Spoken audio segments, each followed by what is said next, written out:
Okay, thank you. Oh.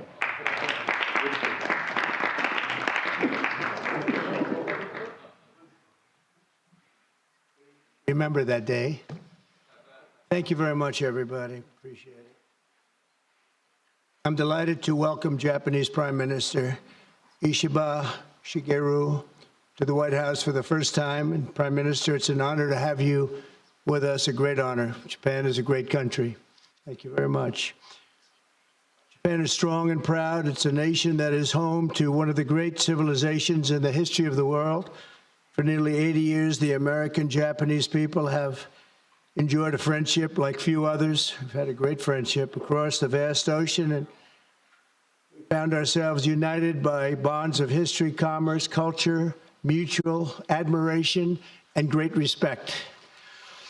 After our meeting today, I'm confident that the cherished alliances between our two countries and others also will continue to flourish long and into the future.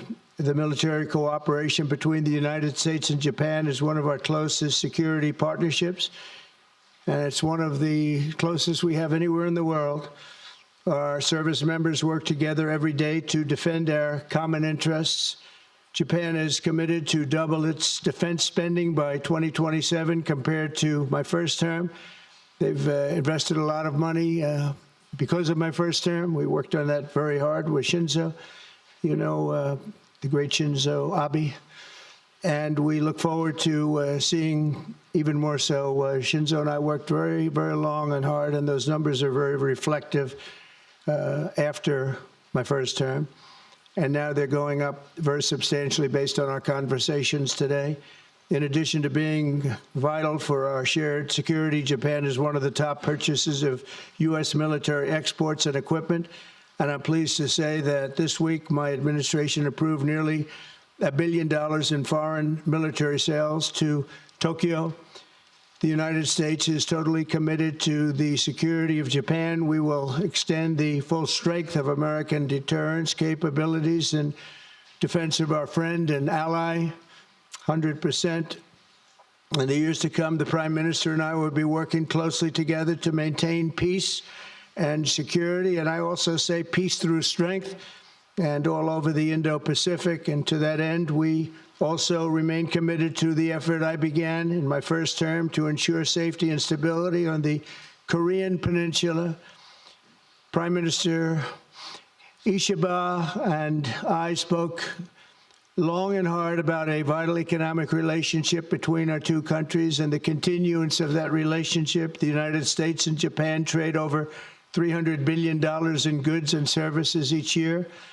Japan has invested nearly $800 billion, and that's going to go up very, very substantially in the coming months, more than any other country. And they're going to have some competition. We have a lot of people coming in and investing in the United States. I think the feeling throughout the world has never been stronger about this country.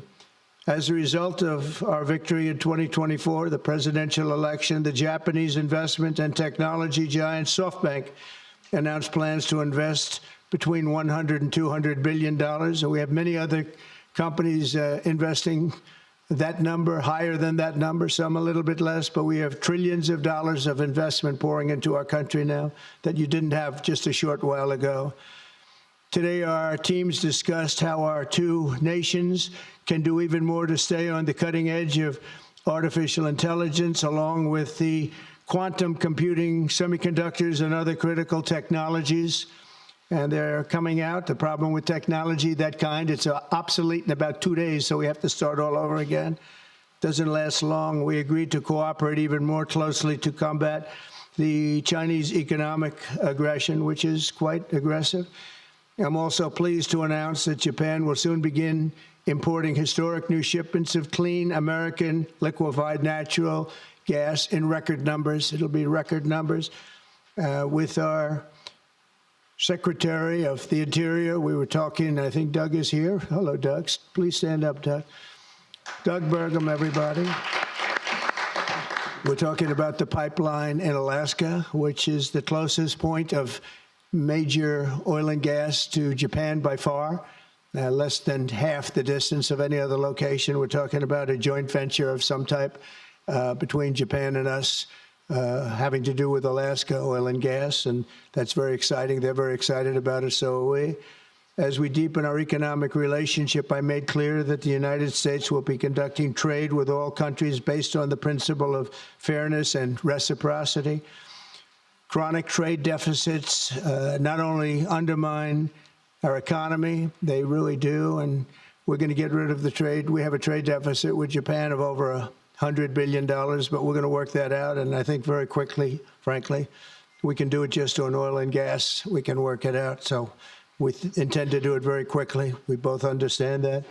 And as America welcomes new foreign investment, we also want to ensure that companies build their products and factories here in America, not simply buy the assets that we have.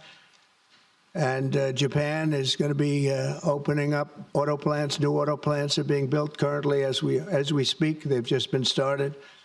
Toyota is one, and Nissan's going to be doing something very exciting about U.S. Steel. They'll be looking at an investment rather than a purchase. We didn't like the idea. U.S. Steel is a very important company to us. It was the greatest company in the world for 15 years, many years ago, 80 years ago. And we didn't want to see that leave, and it wouldn't actually leave, but the concept, psychologically not good. So they've agreed to invest heavily in U.S. Steel as opposed to own it, and that sounds very exciting, and we're going to meet with Nissan next week, the head of Nissan, very great company, and they'll work out the details. I'll help. I'll be there to mediate and arbitrate.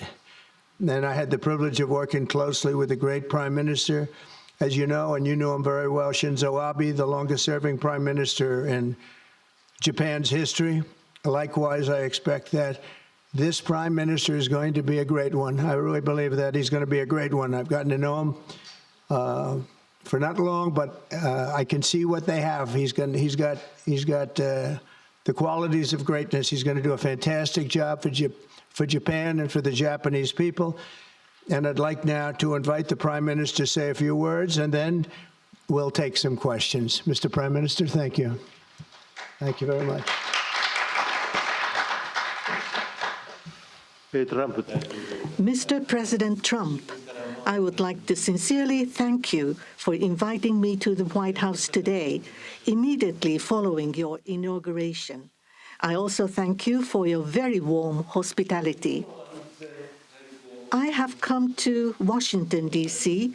with the hope of having a face-to-face meeting and deepening our mutual understanding at this early date with President Trump, who is now leading the United States, the most important country for Japan's diplomacy and security, and aligning our perspectives and visions that Japan and the United States should pursue.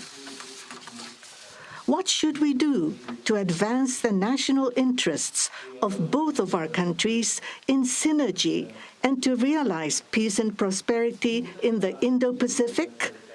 I am convinced that the answer lies in further strengthening the strong and unwavering Japan-U.S. alliance to achieve a free and open Indo-Pacific.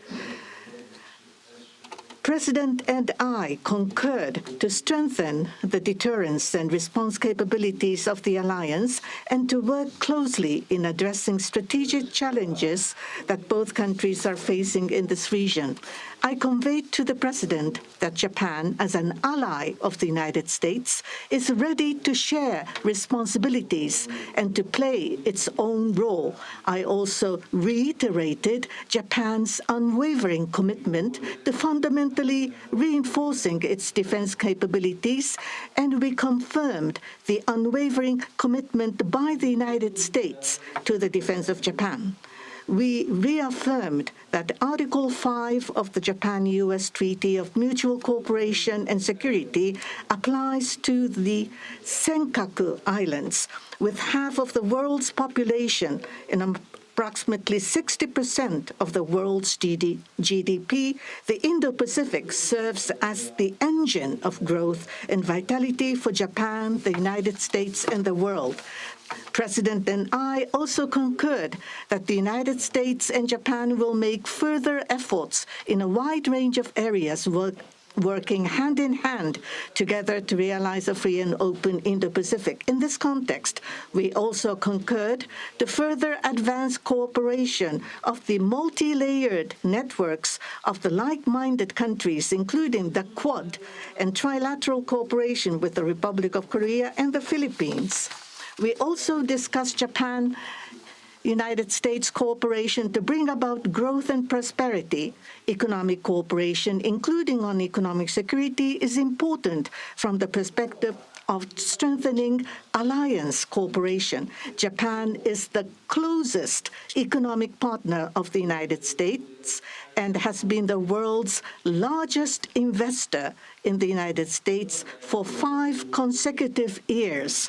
Also, with the inauguration of President Trump, the momentum for Japanese companies to invest in the United States is growing even stronger. Today, I conveyed my willingness to cooperate together to elevate Japan's investment in the United States to an unprecedented amount of $1 trillion.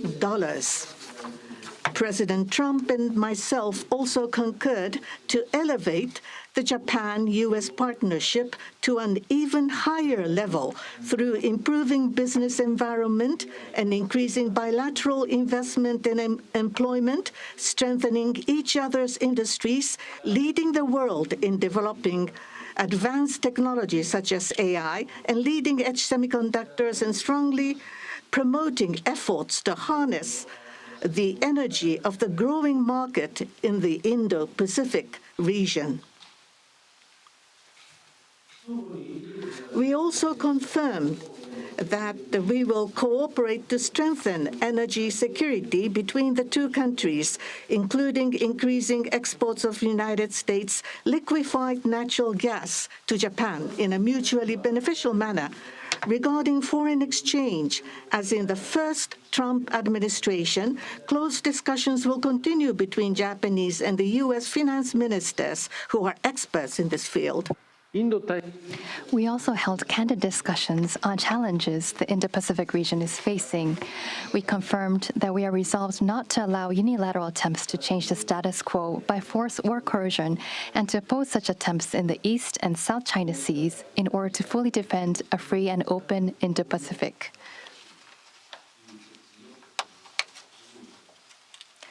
We also reiterated the importance of peace and stability across the Taiwan Strait. Regarding North Korea, we affirmed the need to address its nuclear and missile program, which poses a serious threat to Japan, the U.S., and beyond, and that Japan and the U.S. will work together toward the complete denuclearization of North Korea. As the abductees and their families continue to age, I conveyed my strong sense of urgency and determination directly to President Trump and gained his renewed strong support for the immediate resolution of the abductions issue. While this was my first face-to-face meeting with President Trump, we were able to openly and frankly exchange views, and our meeting turned out to be very productive and meaningful.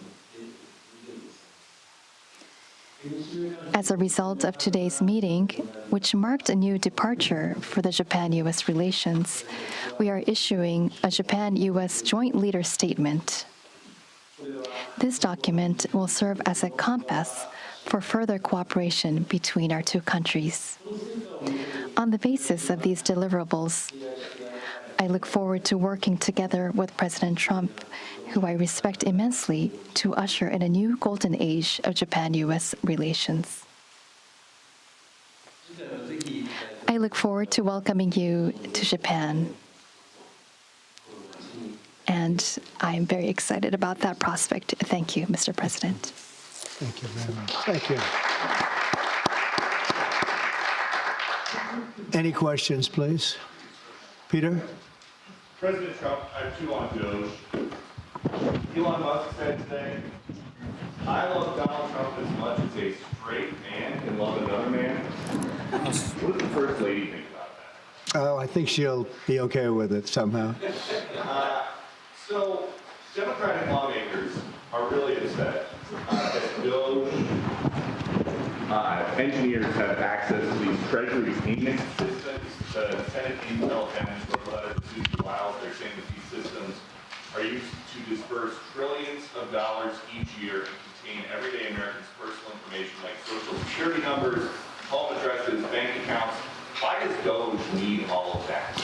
Well, it doesn't, but they get it very easily. I mean, we don't have very good security in our country, and they get it very easily. And what we're doing, if you look at what has just taken place with respect to some of the investments that have been made on another agency that people have been talking about for years, but nobody did anything about it, it's absolutely obscene, dangerous, bad, very costly. I mean, virtually every investment made is a con job. There's nothing of value to anybody unless there's a kickback scheme going on, which is possible.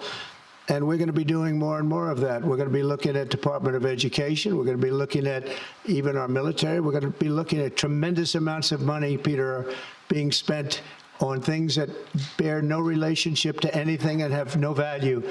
We're talking about trillions of dollars. It will be, in the end, trillions of dollars being absolutely wasted, and perhaps illegally. I would say certainly in many cases illegally, but perhaps illegally overall. And I'm very proud of the job that this group of young people, generally young people, but very smart people, they're doing. They're doing it at my insistence. It would be a lot easier not to do it, but we have to take some of these things apart to find the corruption. We found tremendous corruption. You mentioned the Department of Education. What did you think when you saw Democratic lawmakers trying to get into the Department of Education earlier today? Oh, I see the same ones. I see Maxine Waters, a lowlife. I see, all these people. They don't love our country. They don't love our country. We want great education. So they rank 40 countries in education. We're ranked dead last. But the good news is we're number one in one category. You know what that is? Cost per pupil. We spend more per pupil than any other country in the world. You look at Norway, Denmark, Sweden, various countries all up and down, Finland. China does very well in education. And then you look at us. We spend much more money than they do per pupil or any other way. But we spend much more money than they do, and yet we're ranked this year, Biden's last year, congratulations, Joe, we're ranked dead last. So what I want to see is education. Number one, I like choice, and we all like choice. But beyond choice, long beyond choice, I want to see it go back to the states where great states that do so well have no debt. They're operated brilliantly. They'll be as good as Norway or Denmark or Sweden or any of the other highly ranked countries. They'll be, you probably have 35 to 38 states will be right at the top. And the rest will come along. They'll have to come along competitively. And by the way, we'll be spending a lot less money. And we'll have great education. As part of this DOJ cost-cutting effort, one of the DOJ engineers was fired for some inappropriate posts. The vice president says, bring him back. What do you say? Well, I don't know about the particular thing, but if the vice president said that, did you say that? I'm with the vice president. Thank you, Peter. Yeah, go ahead, please. Yes, red dress. Thank you so much, Mr. President. Just how strong do you want Japan's military to be? And do you specifically hope that their increased military spending will deter China and North Korea? What did you talk about that today? Well, I want our military to be the strongest. I also don't mind spending so much money on the military because we build it here. It's made in the USA, all made in the USA. We have, I rebuilt our military during my first term.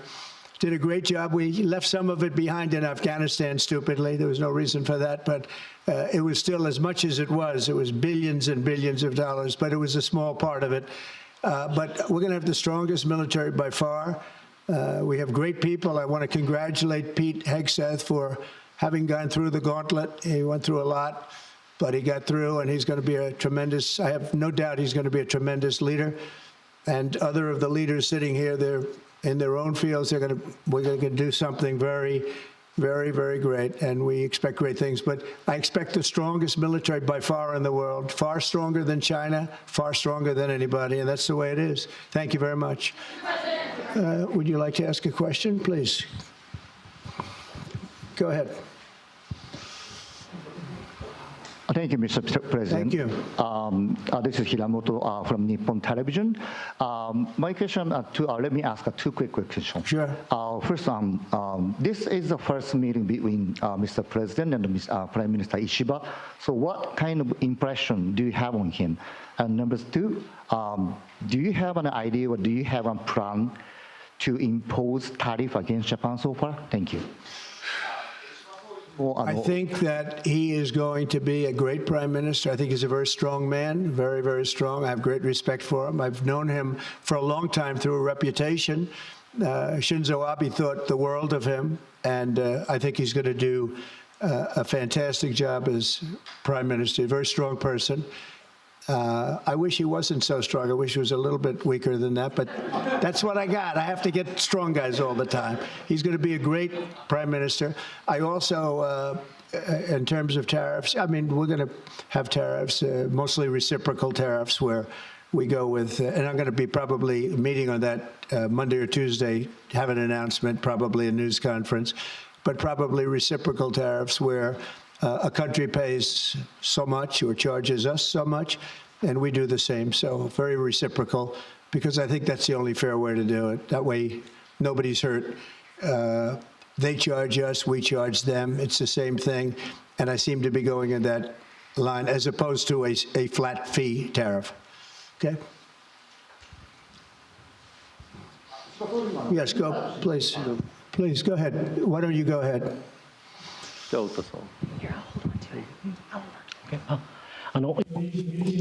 This is Ota from Yomiuri Shimbun newspaper. I have a question for Prime Minister Ishiba. So this is your very first summit meeting. What was your impression of President Trump? Were you able to build a good relationship of trust and confidence? In Northeast Asia, there are many challenges, China, North Korea, and so forth.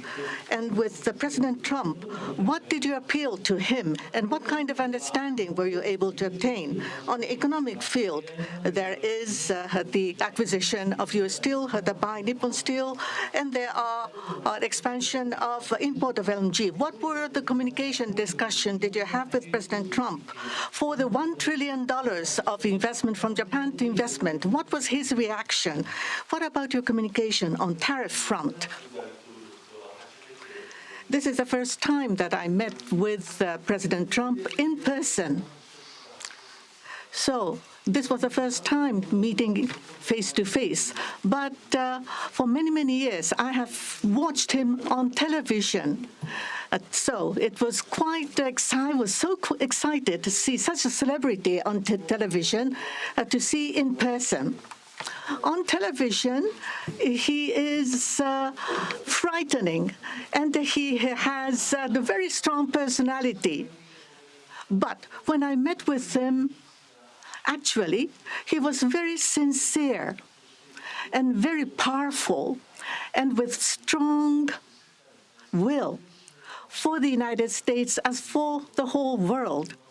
I was able to feel that. This is not the sort of polishing or trying to suck up to him.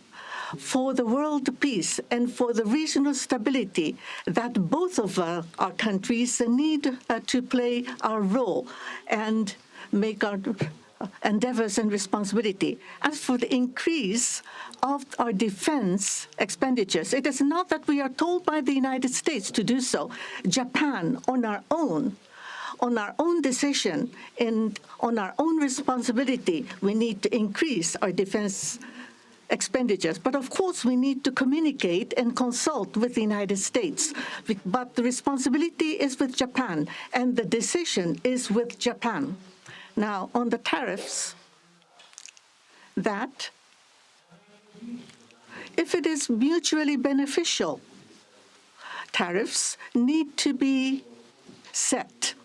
And as for Japan, as Mr. President has introduced to us, an unprecedented investment will be made from Japan to the United States, and so many jobs will be created. So $1 trillion is the target. And this will be to the benefit of the United States, but also to the benefit of Japan as well. Investment is mutually beneficial. So be it with the U.S. Steel, as Mr. President says, it is not acquisition, it is investment. So the Japanese technology will be provided, and the better quality products will be manufactured in the United States, and the U.S. Steel will make products which will contribute not only to the United States and Japan, but also to the whole world. It is not one-sided. It will be reciprocal. It will be mutually beneficial. And I believe we were able to share on this, and that is the biggest result that I have seen today. Thank you very much. Go ahead, please. Yeah.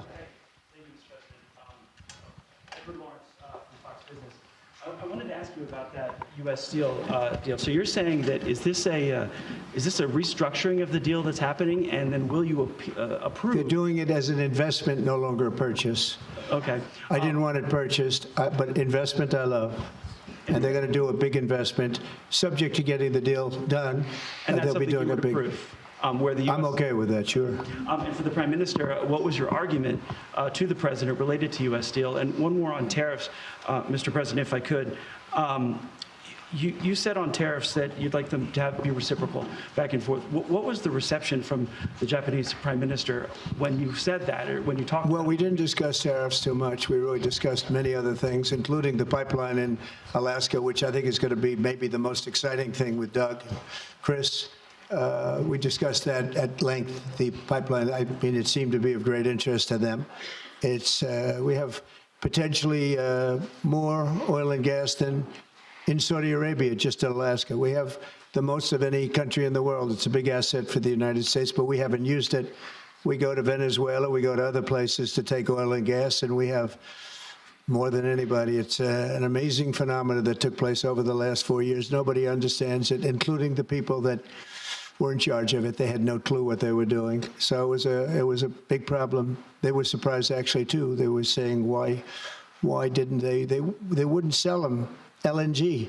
They wouldn't sell it. Japan wanted to buy LNG, and Biden wouldn't sell it. And I'm trying to figure that one out. Maybe it was the environment. You might answer that question. He's curious about that himself, I think. Thank you very much. If you want to answer that, you may, about LNG, that the United States wouldn't sell you LNG.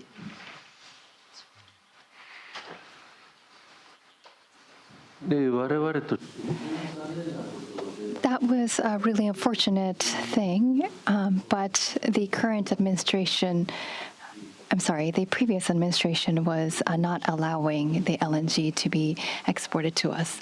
I believe that President Trump, on the day of his inauguration, allowed us to resume this importing. I think this is something that is really wonderful for us. And as the country of Japan, we are interested in importing not just LNG, but also bioethanol, ammonia, and other resources at a stable price, a reasonable price from the United States.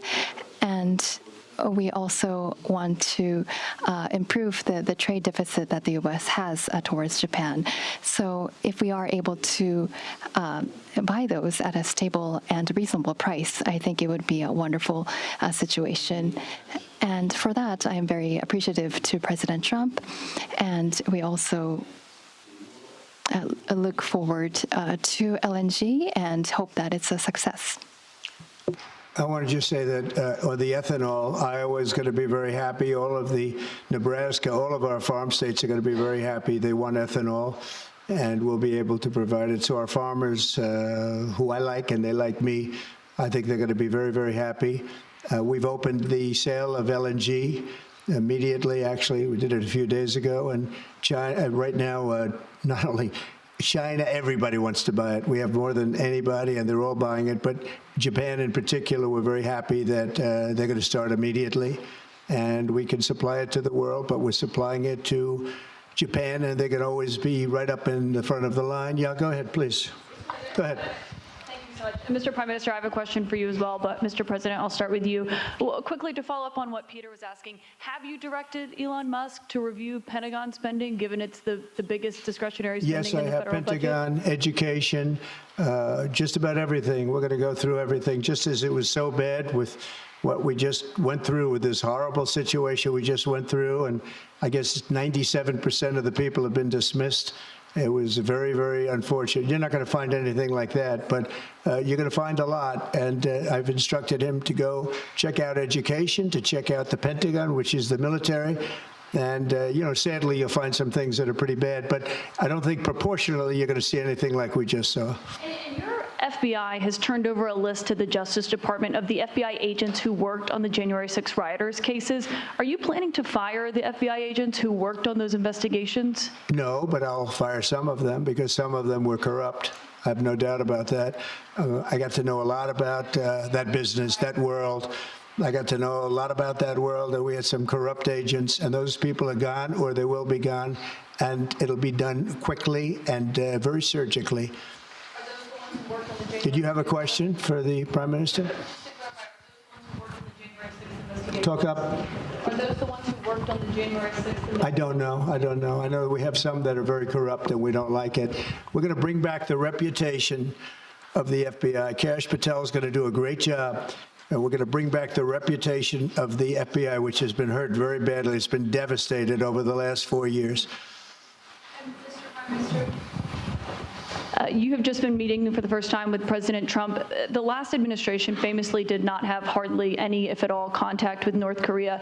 President Trump certainly did the last time he was in office. Would you like to see him resume that contact and also that in-person meeting that he had with the North Korean leader, Kim Jong-un?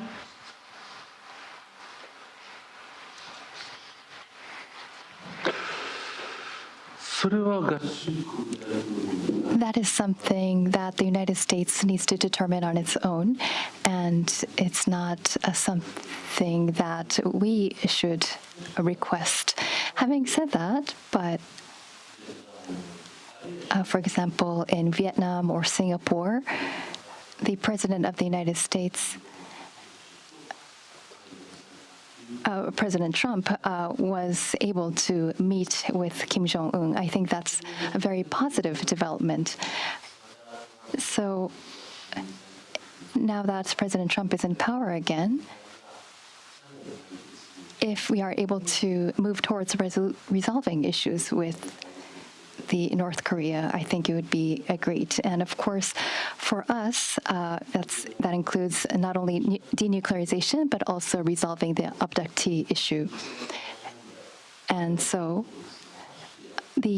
not only the victims of the abductees, but also their families too are aging. And so our time is limited.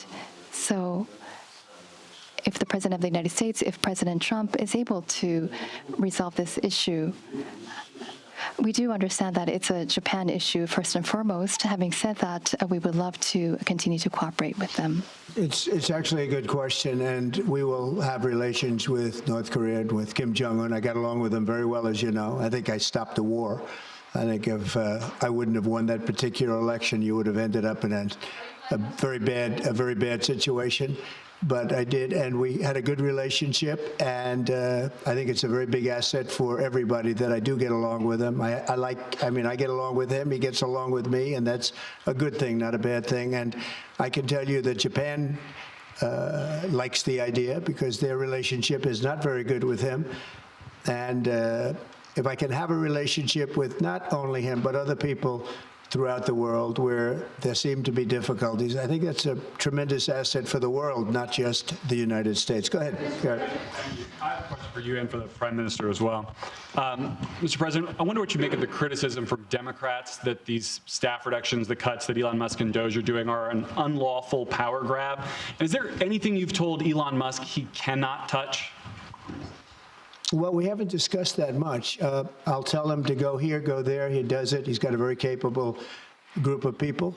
Very capable. They know what they're doing. They'll ask questions, and they'll see immediately as somebody gets tongue-tied that they're either crooked or don't know what they're doing. We have very smart people going in. So I've instructed him go into education, go into military, go into other things as we go along. And they're finding massive amounts of fraud, abuse, waste, all of these things. So, but I will pick out a target and I say go in. There could be areas that we won't, but I think everything's fertile. You know, we're a government. We have to be open. And as an open government, I don't know, I guess you could say maybe some high intelligence or something. And I'll do that myself if I have to. But generally speaking, I'll just say go. But he will be looking at education pretty quickly, and he will be looking at military too. You know, the bulk of federal spending is Social Security, Medicare, programs like that. Would you like to see him look at those programs as well? Well, they don't really have to be looked at by him. They can be looked at by us. Social Security will not be touched. It'll only be strengthened. We have illegal immigrants on Social Security, and we're going to find out who they are and take them out. We have illegal immigrants in other Medicare. We found a lot of bad people, a lot of people that shouldn't be on, that were put on through California. A lot of them come out of California. We're not going to stand for that. So we're going to strengthen our Social Security, et cetera. We're not going to touch it other than to make it stronger. But we have people that shouldn't be on, and those people we have to weed out. Most of them, or many of them so far, have been illegal immigrants. They shouldn't even be in the country. Do you have a question for the Prime Minister? I do. Mr. Prime Minister, the President's affinity for tariffs is well known. If the U.S. places tariffs on Japanese imports, would Japan retaliate?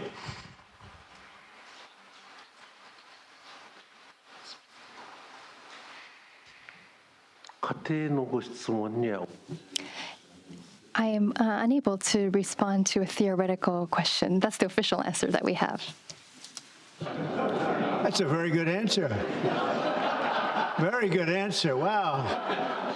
That's very good. He knows what he's doing. Thank you very much, everybody. Thank you. Thank you.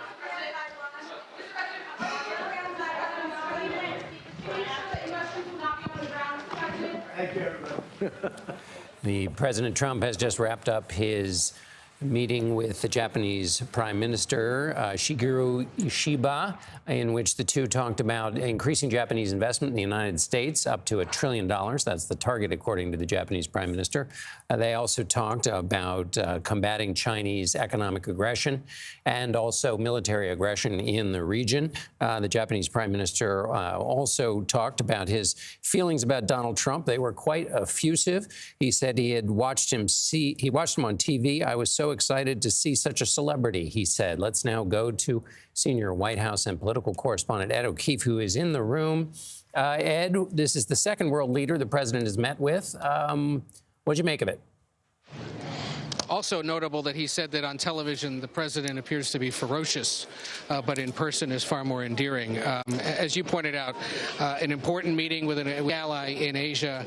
Obviously, a lot of conversation there about the future of the economic relationship. Notable that he said he's open to more Japanese investment in U.S. steel, but not an outright purchase. That has been a big open question, especially because it was such a preoccupation of the final days of the Biden administration, whether or not to allow a sale to go forward or to block it.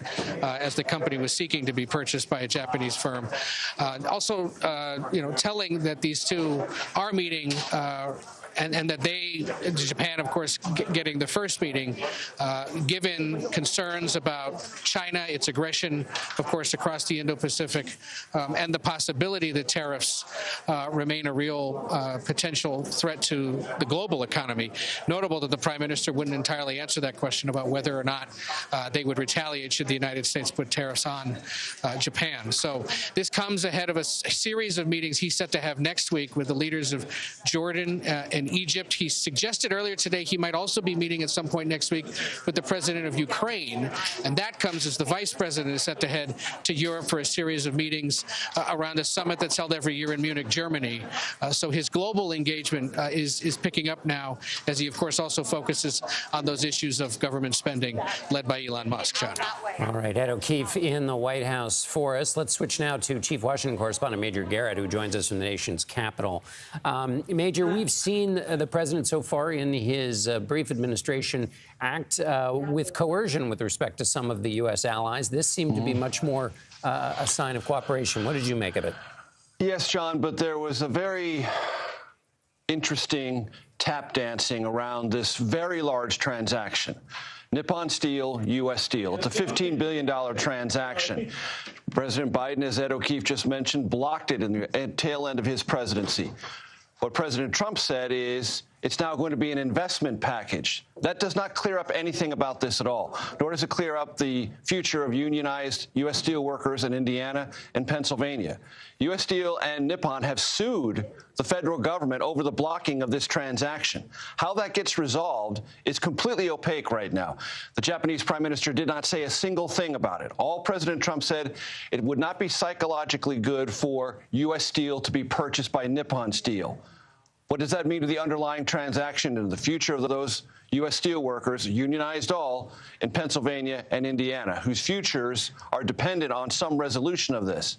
That is consistent with the difficulties of working out this particular transaction, and in this case, there was a diplomatic dance around it, the resolution to which we are still waiting for details. It's an excellent point, Major. In terms of that cooperation and coercion, it could very well be the case that President Trump, in saying that the Japanese steel company had dropped its bid to purchase, may have been trying to assert something that the Japanese Prime Minister would not necessarily agree with. We'll have to follow that as it gets straightened out in the coming hours or days. Thank you, Major Garrett. Ed O'Keefe. Our coverage will continue on CBS News 24/7, your local news, and tonight on the CBS Evening News. This has been a CBS News Special Report. I'm John Dickerson in New York.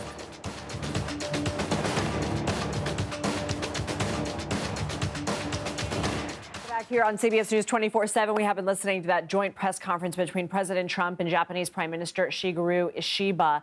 The president talked about trade fairness and reciprocity, mentioned that we have a trade deficit with Japan of $100 billion, but said we will quickly work it out. He also said U.S. steel is very important to us, and that Japan has agreed to heavily invest in U.S. steel instead of own it, talking about that Nippon-U.S. steel deal that has been up in the air. The president also mentioned momentum for Japanese companies. Rather, the prime minister mentioned momentum for Japanese companies to invest in the U.S. and how that momentum is even stronger, targeting $1 trillion in investment. And President Trump made more news, saying that he will make an announcement Monday or Tuesday on reciprocal tariffs. So if a country has tariffs on us, we do the same. Let's bring in CBS News Chief White House correspondent Nancy Cortez. Nancy, the president making news again twice this week from the podium, this time in terms of that U.S. Nippon Steel deal. Right. And we're still waiting for the particulars, Lindsay, because what the president said in that press conference is that psychologically it's not a good concept for a Japanese company or any foreign company to come in and buy U.S. steel, a company that he sees as so foundational to the U.S. identity. And so therefore, he said that what he had worked out was an investment by Nippon Steel in U.S. Steel instead. What exactly that means, how that would differ from the ownership offer that has already been discussed for years, remains to be seen. We didn't get any details out of that press conference, but that is fascinating because as we've been covering this story both throughout the Biden administration and now into the Trump administration, one of the things that U.S. Steel has said is that if they don't get this cash infusion from Nippon Steel, that they will have to lay off U.S. workers. And the president was asked, is this a restructuring of the deal? He said it's investment, no longer a purchase. He said he didn't want to do a purchase, but an investment. I love that from the president. Nancy, what did you take? I'm guessing you have more calendar notes for Monday and Tuesday of next week in terms of these reciprocal tariffs. What are you expecting in terms of that? Right. So that was one thing that President Trump said, is that he's interested in reciprocal tariffs, apparently where the U.S. imposes tariffs on other countries and they impose tariffs in turn on the U.S. What that would mean financially for both countries is kind of up in the air. It was interesting when the Japanese prime minister was asked whether he would retaliate if the U.S. does indeed place tariffs on Japanese goods. He gave a very carefully worded answer. He said that I'm unable to answer a hypothetical question. That's my official response. And that actually drew laughter from the room. And even President Trump seemed to approve of how carefully he was avoiding any type of conflict with the president of the United States while they were standing side by side. Nancy, you're also tracking developments with USAID. Nearly all staff for the humanitarian aid group will be placed on leave by tonight. What's the latest there? Well, President Trump once again argued without proof that all of the payments that were being made by USAID were fraudulent, and that the agency needs to more or less be shut down. The White House has yet to provide evidence that USAID is involved in fraud. In fact, in the previous Trump administration, both the president's daughter, Ivanka Trump, and Melania Trump, his wife, were involved with USAID in various projects. And the current U.S. Secretary of State, Marco Rubio, has been arguing for years, before he took his current position, that USAID was so important that it actually needed more funding, not less. So this is a remarkable turnaround for President Trump. He was asked a few times about Elon Musk and his Doge operation. Elon Musk has also been slamming USAID any chance he gets. President Trump was asked if there is anything that he has told Elon Musk not to do, or that he is not allowed to look into, and the president notably wasn't able to come up with anything. He said he directs Elon Musk on where to go and where to find cuts, and Elon follows through very quickly. He was also asked, interestingly, Lindsay, at one point, whether why it was necessary for Doge to get access to personal information, reportedly things like Social Security numbers and bank accounts. And he said, well, they don't need it, but it's so easy for them to get because our security systems are so bad.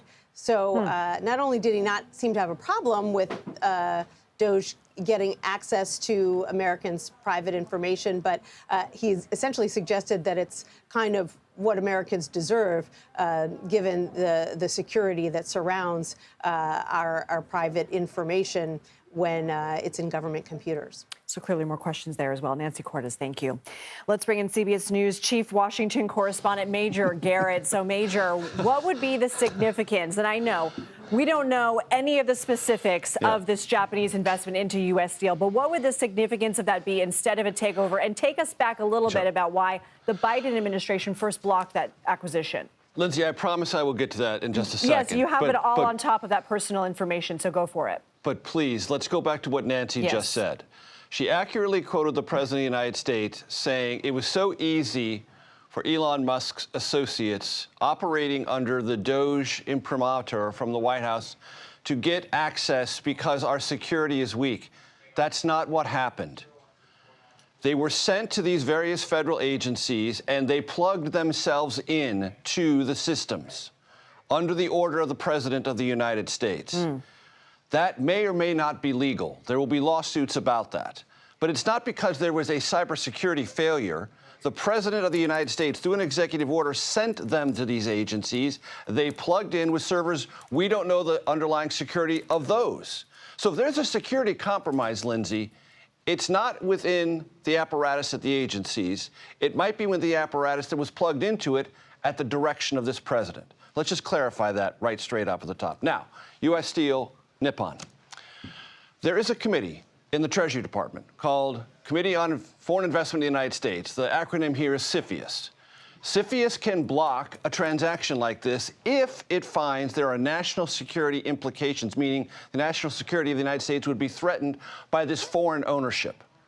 Late in the Biden administration, that committee was deadlocked. They could not resolve whether or not Nippon Steel's acquisition of U.S. Steel would, in fact, constitute an undercutting of U.S. national security. President Biden said, I'll make up my mind myself, said it is, and blocked it. That's the only way this can be blocked legally in our country. And there is a lawsuit pending right now from Nippon Steel and U.S. Steel saying that decision broke the law and cannot be defended in court. What this discussion that President Trump just had in full public view about investment, not acquisition, means to that, I have no clue, because the president did not specify it at all, and significantly, the Japanese prime minister did not say a word about it. So I think this is an open question. And just for the audience's benefit, there already is. This whole transaction is based on Nippon Steel investing substantial sums into U.S. Steel because its aging blast furnaces located in 2 states, Pennsylvania and Indiana, are costly and union supervised. If there is not that infusion of cash, as Nancy indicated, those might have to close, costing U.S. steel workers their jobs. So this already is an investment process. The acquisition is. And what President Trump is saying, I don't like the idea of U.S. Steel being anything other than U.S. Steel. That can probably be worked out. And Nippon Steel has already agreed to say the United States and the federal government can dictate future production out of any U.S. Steel property. So Nippon Steel has already conceded a lot of terrain, hoping to get President Trump's approval. It's now very much an open question. And our audience will have to forgive us for ping-ponging around, but this is where we find ourselves. The president was asked about whether he intends to fire the FBI agents who filled out the questionnaires, saying affirmatively that they worked on January 6 cases. He said, I'll fire some of them. Some were corrupt, but we will be bringing back the reputation of the FBI. What's the latest there? Because it's my understanding the DOJ has employee ID numbers, but certainly identities, names would not be hard to find. They would not be hard to find, and this is of great concern to line FBI agents assigned to cases. Now, the president has left the implication that if you're just assigned a case, you're not going to be fired or disciplined.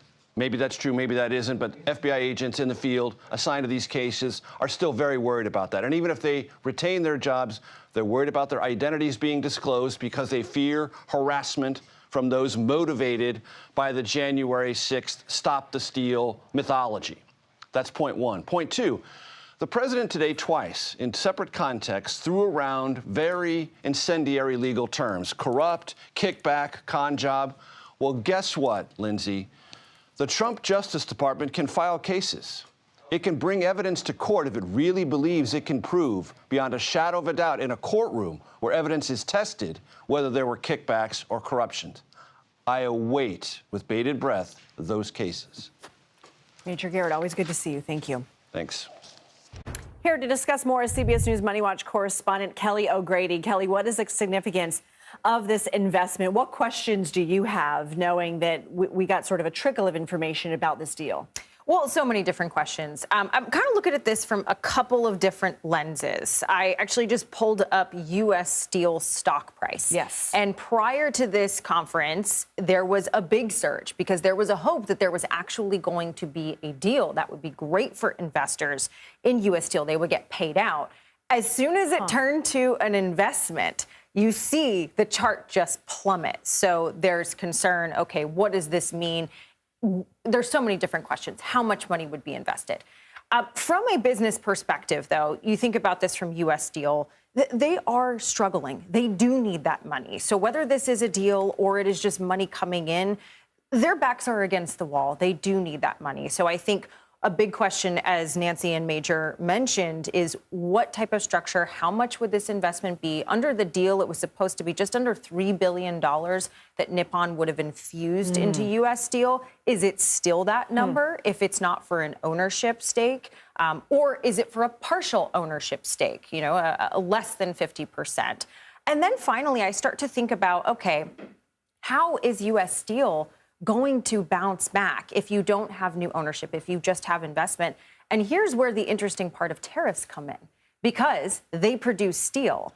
If you make it more expensive for the U.S. to import steel from some of the larger companies that are located in Japan, in China, that could be a path forward. And even the president did say during his campaign, I'm going to save U.S. Steel with tariffs. So lots of questions, but I think at the end of the day, U.S. Steel does need money, and so we'll be tracking that very closely. What did you make of the announcement of the $1 trillion target investment from Japan into the United States? That is huge. So we were talking. What does that practically mean, too? Yeah, we were talking during the conference. To put some context around it, in 2023, the Japan, it's called foreign direct investment. It was somewhere around $780 billion in the United States. So that jump to $1 trillion is rather sizable. Now, we do know there are deals going on with SoftBank for those AI data centers. There is potentially SoftBank investing in OpenAI. So there's already been a lot of investment with Japan. They are our biggest investor when it comes to that foreign direct investment, but $1 trillion, I mean, that is huge. And as the president says, you know, he wants money coming into this as long as it's U.S. ownership at the end of the day. Let's talk the jobs report, because believe it or not, it was just this morning that the latest jobs report dropped. It shows 143,000 jobs were added in January. That's less than what economists had predicted. Unemployment rate dropping slightly to 4%. What's your take? It's still a strong labor market, but it is softening. We are seeing people take longer to find a job, in some cases 10 to 12 months. That's a long time. It is a very long time. And that unemployment number dropping to 4%, that also tells me people are not quitting because they are seeing how long it takes. So, look, I think what this sets up for the president, it's a healthy labor market, but it's also not going to convince the Federal Reserve to cut interest rates because the fact that that unemployment rate ticked down, and you couple that with, we've talked about this all the time, you're seeing inflation tick up. The Federal Reserve is meeting at the end of March. They always look at the labor market and inflation. You're not going to see a cut based on this data. And wages ticking up. Exactly. That's right. And I'm glad that you mentioned that. Wages are increasing faster than inflation. So that is some good news coming out of this report for consumers. Okay, Kelly O'Grady, thank you, as always. It's the biggest weekend of the sports year. We're just 2 days away from Super Bowl 59. We'll preview the Chiefs-Eagles matchup and tell you everything you need to know to get ready for the big game.